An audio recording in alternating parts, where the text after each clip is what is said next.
if you guys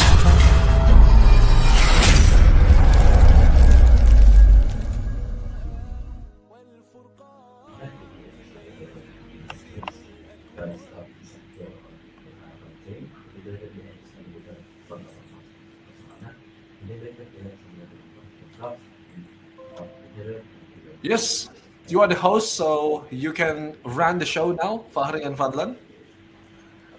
Oke, oke, Bismillah. Assalamualaikum warahmatullahi wabarakatuh. So, hello Waalaikumsalam everyone. warahmatullahi wabarakatuh. In this occasion, I would like to make some video we can teach or we can English talk with the strangers. My name is Fahri Rizky Wardana. I'm from 10 RPL and also in here there is my partner and Fadlan. Can you introduce yourself? Hello, my name is Farhan Hidayat. My, I'm from Purwakarta and now I'm attended in IDN Boris. All right, Okay, nice to meet you guys. Yeah, very honored to be here with you both this morning. okay. So we have a special speaker is from uh, College International in Australia. So for the Mr. Lala, may you introduce yourself first? So, all right, good morning to our host, Farid Fadlan. Glad to be here. So, my name is Lala Sedimentara PhD. I got my doctoral degree from a very renowned Australian university named Charles Darwin University, based in Northern Territory, Australia. And I went to Australia in the late 2016, and I finished my study in 2020. But I went back to Indonesia in, I guess, 21 or 22 after COVID. And that was not actually my first trip to Australia, because back in 2012, I also had a chance to fly to Sydney, Australia. I was presenting my paper in an international conference. And in 2014, I went to Sarawak, Malaysia, and Kuala Lumpur, also to present my papers. And last year in November, I went to Europe for almost 2 weeks, and I had a wonderful, experience living, studying abroad. And right now, I am a senior lecturer at English Language Teacher Education Department of Faculty of Education of UIN Cyber Jati Cirebon. And my current role is the director of international office of this university. So I'm working on several international projects for my university. I'm creating an international student exchange for the students. I'm also sending our best lecturers to study abroad. And right now, I'm also doing some international collaborative research projects with many Australian and Vietnamese and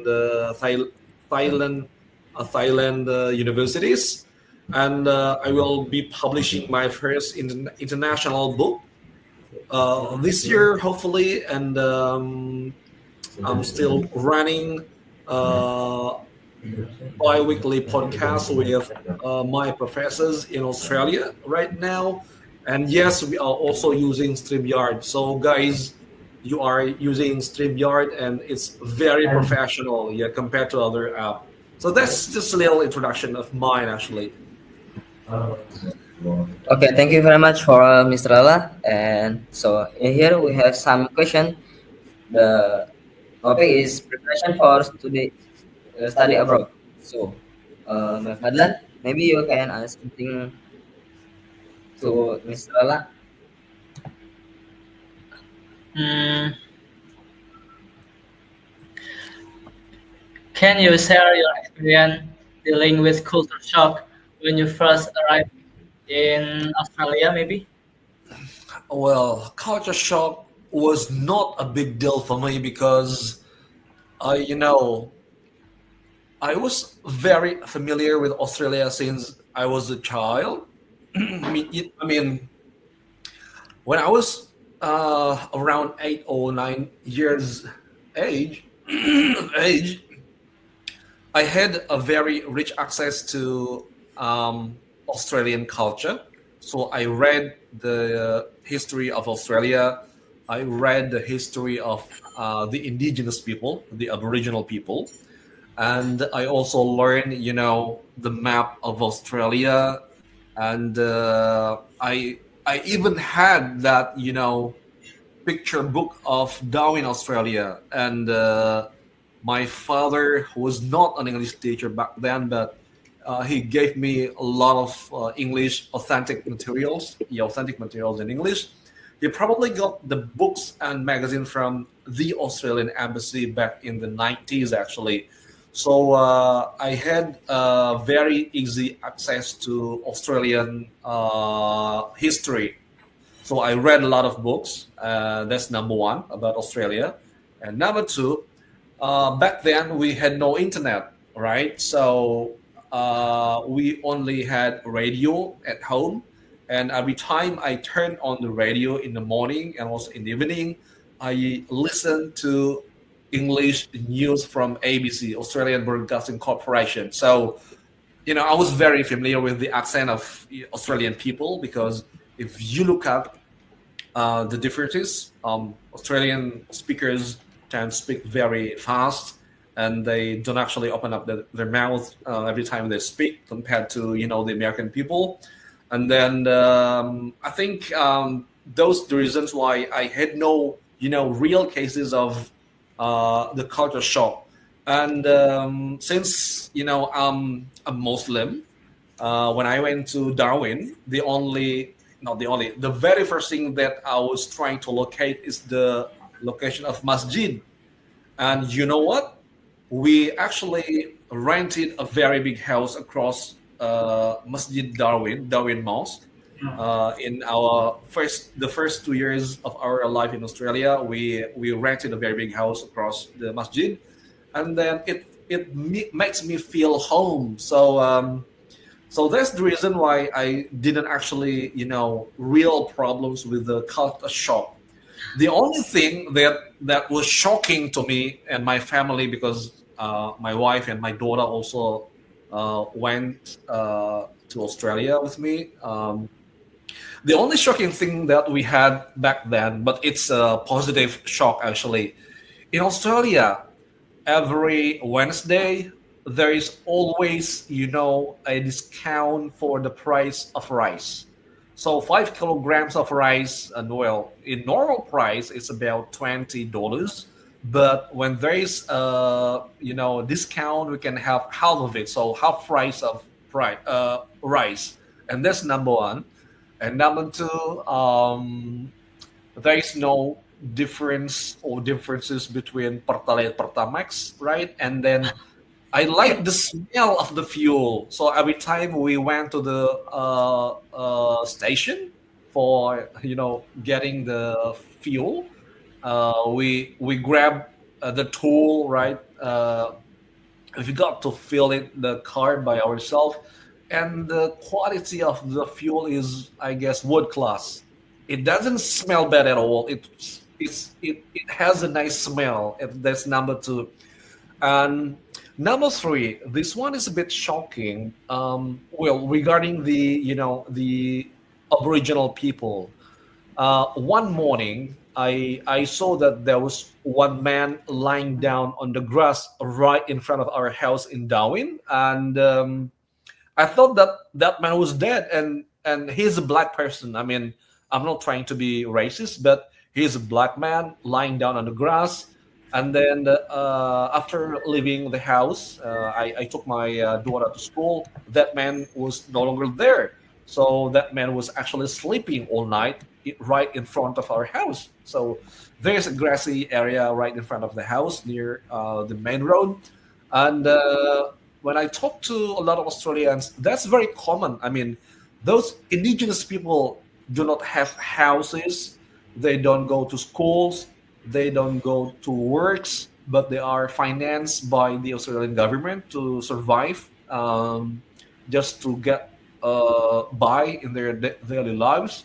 And that was actually, the most shocking part of my life in Australia when I saw a big difference between white Australian culture that are rich. They can go to the best universities in Australia, but those indigenous people had no access there, or maybe they do have access, but they have very limited access to professional works or studies.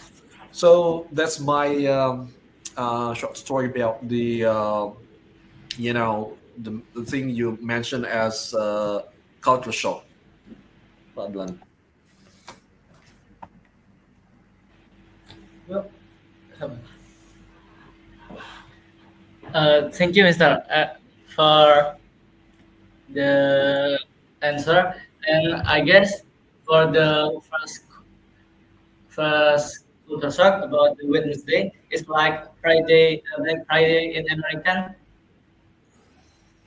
Like there is discount of the price, like in supermarket or in like restaurant. What was the question actually? About your first culture shock about the in Wednesday there is like or discount discount in supermarket. It's like maybe in American is Black Friday like that or it's different. Well, in Australia, if you go to Coles and Woolies, that's the biggest and the only existing groceries in Australia. It's, yeah, not in Australia, but in Darwin, in the Northern Territory. Those groceries always provides 1 day for the special discount. If you go to Woolies or Woolworth, you can have the discount every Wednesday. But if you go to Coles, you can have the discount for rice and many daily needs on a Monday. That's number one. So Black Friday, yeah, we have a lot of discounts as well. And before Christmas, we can have a lot of discounts. And in Indonesia, the price of everything is now on hike. Everything is now getting much even expensive, right? But in Yes. Australia, it's surprisingly, the prices. I know it's very expensive, but actually, the international students like me and like my daughter and my wife who works as a cook there, we can actually make a lot of money there, and we can spend our money well. But the quality of the meat, the quality of the rice, the quality of every single thing that we bought was actually world class. So there is personal satisfaction because the Australian government really cared about the people, including me. I'm a foreign or international student, right? But I even had, let's say, a discount card for bus traveling. So if I travel across Darwin, I can go to any destinations in Darwin using that discount. So I can, we call it a student stipend for traveling by bus. So I can only use $14 for as many trips as I wish during the week. During 2 weeks time, and it is very helpful for us because I know I had two cars back then in Australia, but sometimes I wanted to have a travel on bus to get the real picture of the city, right? And so that's what I like. So the discount does not only happen on Black Friday or Christmas, but We can have the discount, every single week, especially on Mondays and Wednesdays. So that is one of the most interesting part of living in Australia. Okay, thank you, Mister. Okay. And for Bahri, there is any question or for Mr. Lala? Thank you for Mr. Allah before you already answer the Padans questions. So Yep. I have some questions. Is about uh, can you tell us what are your tips for building a support network in foreigner countries? Okay, so number one, Fahri and Fadlan, you have to be yourself as a Muslim, I mean, as an Indonesian. So once you decided to go abroad, you should not forget that you were born as an Indonesian, and you should take pride of being Indonesian. Why? Because um, we are born in a very rich country, linguistically, culturally, and spiritually, right? And that's number one. So it is very important for you to keep your identity everywhere you go. That's number one. I mean, as an Indonesian, I'm always trying to be polite in a very positive way, of course, and that's number one. And number two, you have to be honest when you want to deal with foreigners here or in abroad, because honesty is what connects people. I mean, if you are a good person, Allah will connect you with the good persons as well, right? And if you're honest, it will simply pave the way for you to build international networks. That's number two. And number three, I think this is very important. From time to time, you have to enhance the quality of your English language proficiency. If you love watching movies, for example, you will find out that the people in USA speak, a bit different from the Australian people because they have different accents. So you have to have capacities to distinguish the accents of, okay, this one is British accents, this one is Australian, and then this one is USA, because that will help you get connected more easily with the international partners. If you live in Australia, and you might have a lot of chances to meet a lot of Indians, right? The good thing about Indians are they speak in their Indian accents, right? And that's number one. And they they are always proud to show us the food. I mean, are you guys familiar with the Indian food with the strong smell? Well, I like the smell of the Indian dishes. Actually, they do that. Actually, they keep the accent, but maybe you can change the accent if you want, and then they keep their identity as Indians, even though they become Australian citizens, right? So, yeah, it is important for you guys to increase the English proficiency level from time to time. And number four, you have to read a lot, because um, in the Western culture, in the Western society, people are, easily identified by their levels of literacy. Literacy means that you are very knowledgeable about many things, right? If you want to go to Australia, you have to search for information that are relevant with your future study plan, with your future work plan.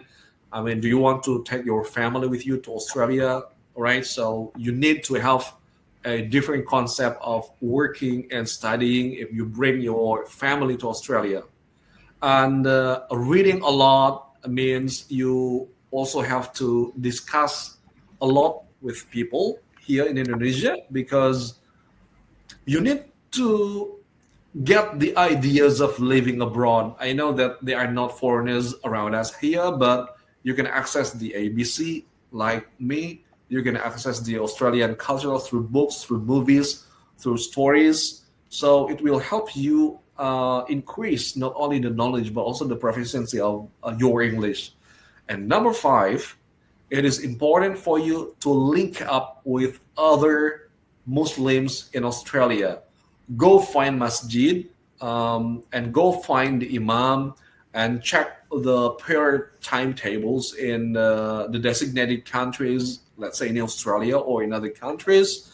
And you also have to check the halal food, the halal dishes that are available in your designation or in your designated country.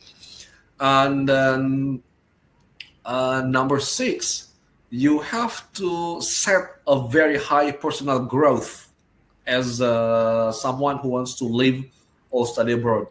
Well, what I mean by personal growth is it's about daily self improvement as a Muslim, also as a student, because if you work very hard on the development of yourself, it will help you grow as a matured person.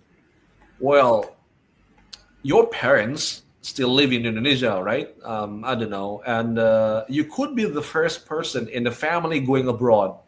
No one is going to help you if you are not honest, right? No one is going to help you if you live outside the Muslim community. So it is very important for you to build that kind of thing from the inside of your heart. Because once you go to Australia, you have to live in the Muslim community as well. You have to live in a good neighborhood where that well, good people in good residential areas. So that will help you a lot. And number seven, you have to create long lasting projects when you work with foreigners, because what I mean long lasting project is projects that can have long impacts for your career, and then long impacts for probably your financial status in the future. And it's all actually about the vision. I mean, you have to have a very long vision into the future. So this project will be done through this thing, and then this is what you can contribute. And you have to be very confident when you are talking about the project with the foreigners. And don't let yourself, be fooled around. I mean, if you're not smart enough, then you cannot create any projects, any long-term projects, right? So it's very important for you to have confidence and sufficient knowledge and skills so that you can work in a very high level with your counterparts in the foreign countries. So that's what I can suggest, Fahri. That's a very good question. Okay, thank you very much for Mr. Ala. You already gave a best answer to me and Fadlan to prepare as well to study abroad. So I have some questions that is about the preparation. There is any preparation for study abroad, like it's like a visa or document or another things like for submit study abroad. I mean, yeah, for submit the document for study abroad. Right. That's a good question. So you cannot apply for visa unless you have a passport, a valid passport, right? So the first thing that you have to make is your passport. Get your passport ready before you apply for any scholarship or any work, any professional works abroad. You can apply for a 5-term visa or 5-year, 10-year visa passport, and that's very important.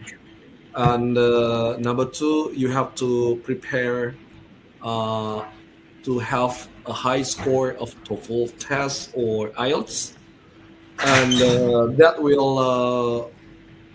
will give you a lot of benefits when you have a very high level, high score of IELTS.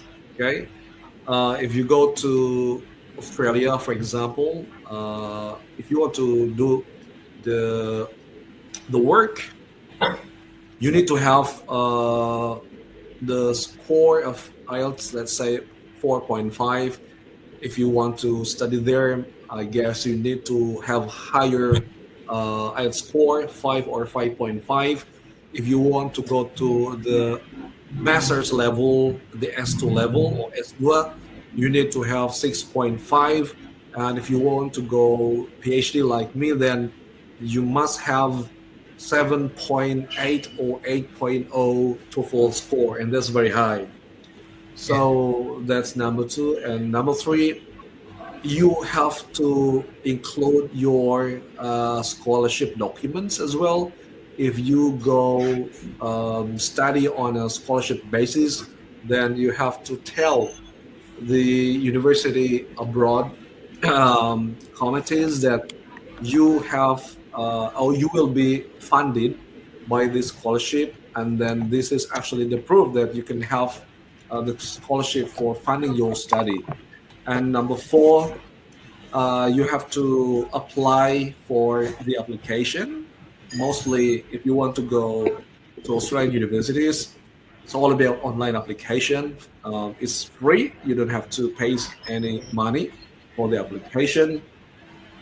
And then make sure that you can have the LOA, a letter of acceptance from the university. And after that, you can, if you have the LOA, and then you can start applying for visa. Once the visa is done, you have to pay for the health insurance. You have to pay in advance, and then you have to provide some details of your banking, financial status as well. So I think those are key documents and health certificates because you need to go to international hospitals in Jakarta to get the health certificate. Making sure that you are physically and mentally well before going to Australia. All right, so I think those are some key documents you can prepare early in the application process. What about the SIT, Mister? Like uh, scholar, Mhm. scholastic aptitude test. Right.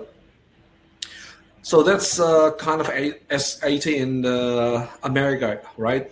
If you go to Australia, you don't have to show them the SAT, the Scholastic Aptitude Test. But if you want to go to USA, you have to include the certificate of test, the testing certificate. And I'm quite aware that it is quite difficult. It's quite Yeah. challenging, and you have to prepare much earlier if you want to go to American universities. I think Singaporean universities are using the same application procedure. So if you want to go to Singapore or to USA, you need to have either SAT or GRE, the graduate record. Yeah, and it's also very costly and also very hard to deal with. Okay, so there are actually plenty of options. If you go to Japan, they will have different requirements. If you want to go to UK, they will give you different requirements compared to USA. But I think the reason why I went to Australia is because they did not require me to show me the result of GRE or SAT. So they only need my IELTS score, my research proposal, my scholarship documents. Those things are most relevant with Australian universities. But SAT, GRE are applicable for anyone wanting to study in Singapore or in USA. But that's why you have to start very early. So you have to learn much even harder than. Thank you, Mister. And uh, is there an interview session? If so, are there any tips and tricks for the interview session during the scholarship test? Yeah, I had two different interviews in the process of my scholarship application. So the first with the general people, I mean, high authorities in the ministry, and later with the special teams of scholars. They were mostly Australian university graduates as well, and they asked me a lot of questions about my proposal. And I was also interviewed by one of my professors in Australia before the application. So she wanted to know why I chose CDU, and she wanted to know my initial perspective about the research topic I was investigating. So there will be a lot of interview sessions regarding your scholarship application processes, as well as your let's say topic related research preparation. And that's why I mean you have to exercise a lot, you have to train a lot as a public speaker like this, because doing this kind of project will help you in shaping your English spoken proficiency. So that's what I can share, guys. Thank you. What about Farid? Okay, Is any so question I again? have some one questions that is about Yeah. uh, can you describe an instance where you had to improvise during a challenging situation abroad? Could you repeat the question, Fahri? Okay, wait. Can you describe an instance where you had to improvise during a challenging situation abroad? I cannot hear you very clearly, Fahri. Is there any Okay, technical okay, problem there? Because there's an echo and then the sound was not very clear. okay. So my question is, can you describe an instance where you had to improvise during a challenging situation abroad? Is All that right. clear? Yeah, yeah. Now I can hear it better. Okay. So in Australian universities, there are actually special services for any consultation with international students. That's number one. And every time I find challenges, I can contact one of the people, one of the staff in that particular unit. And that's number one. And number two, I always talk to my PhD supervisor. So my PhD supervisor was actually was like my parent.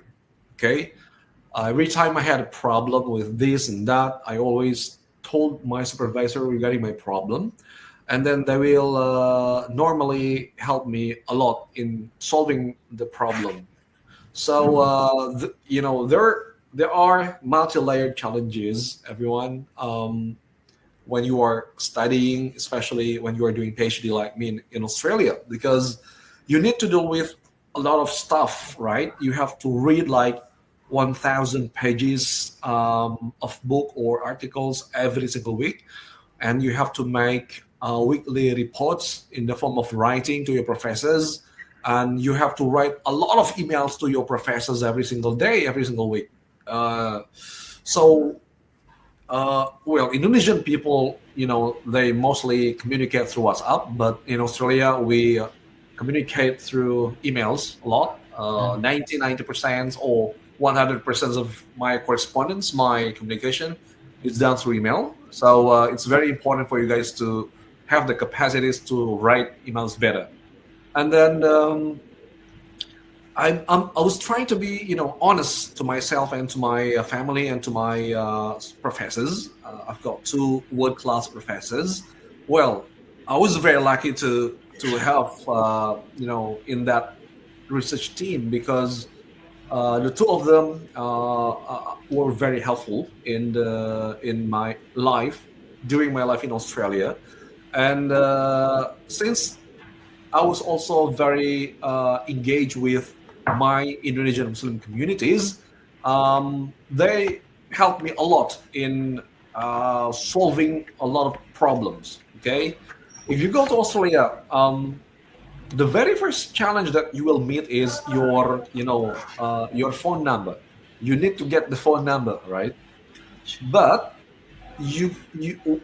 when you are activating your the new phone number, let's say Tesla or Vodafone, you need to have uh, let's say your bank account, but you cannot have a bank account if you don't have a phone number, Australian phone number. It's a bit tricky.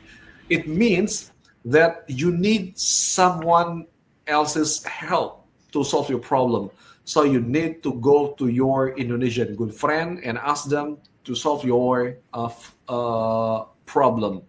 You have to tell them that you don't have the bank account yet, but you need to have your card activated. So you just give them some amount of money that is required for the phone activation, mobile number activation, I mean, and they will send you, they will help you, deal with the online application of the banking system. That's how I solve my problems, right? So, and number two, you need to find the second challenges that I had was finding the car for my family, and you have to consult a lot, right? You have to get a lot of information from a lot of friends, from your Indonesian friends, regarding, well, this is the best garage, this is well, the range, the price range of the car will be like this. And you can also go to Bapak Montir. Well, my Montir, the technician of my car is an Indonesian. He was an Indonesian, but got the Australian passport, so we can speak in Bahasa Indonesia when he was working on my car. So you can actually go to different people for help, because that you are going to face a lot of different problems when you live abroad. So it means you have to be engaged with a lot of people. You have to be kind enough to meet a lot of people there. You need to tell them that you are an international student from Indonesia on a scholarship basis. This is what you are doing. So uh, it is best for you guys to help them organize the events for the community. So once you are part of the community, every time you have a problem, you can always have many solutions to every single of your problem. So go to your professors, talk to your family if you have your wife with you in Australia, and be part of the Muslim community, because in Australia, um, we have a very strong community there, and they help me a lot. So that's how I solve a lot of challenges in Australia, Fahri. Okay, thank you very much for Mr. Ala. And the last question is what the final advice would you give to students starting their study abroad journey, like me and Fadlan? Okay, so I mentioned very early that it is important for you guys to increase your spoken and written English proficiency.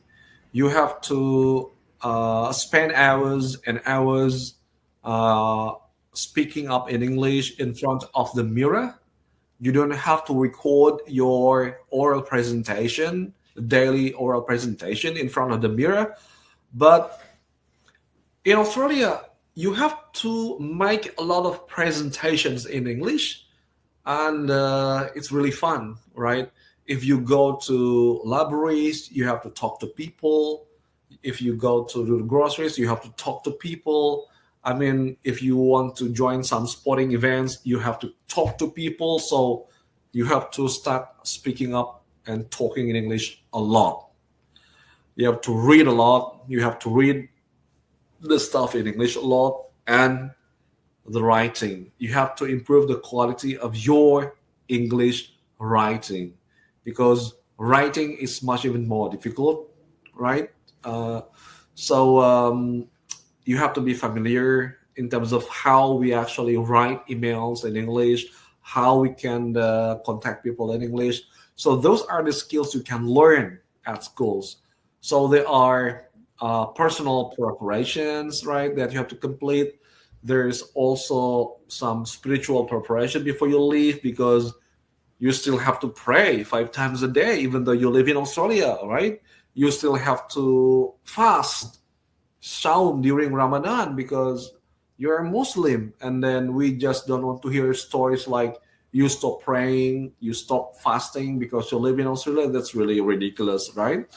And then in terms of technical preparations, you have to get your passport ready early, and then you have to have your TOEIC, IELTS, or TOEFL early, or maybe you can now use Duolingo to get your proficiency certificate.